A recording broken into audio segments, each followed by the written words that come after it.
अस्सलाम वालेकुम, तव्हां ॾिसी रहिया आहियो मंज़र टीवी। हाणे ख़बर शामिल कजे थी।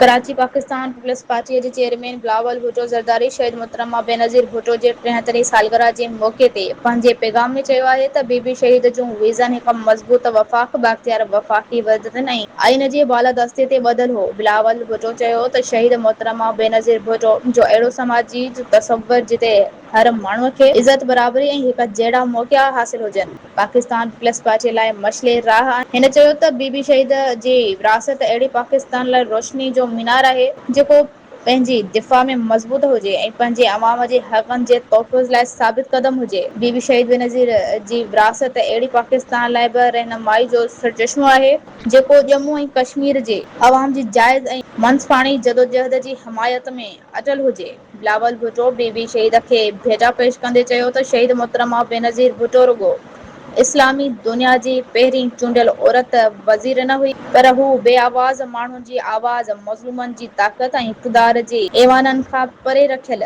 शहरियनि जी उमीद पिणु हुई। मज़ीद ख़बरनि लाइ ॾिसंदा रहो मंज़र टीवी।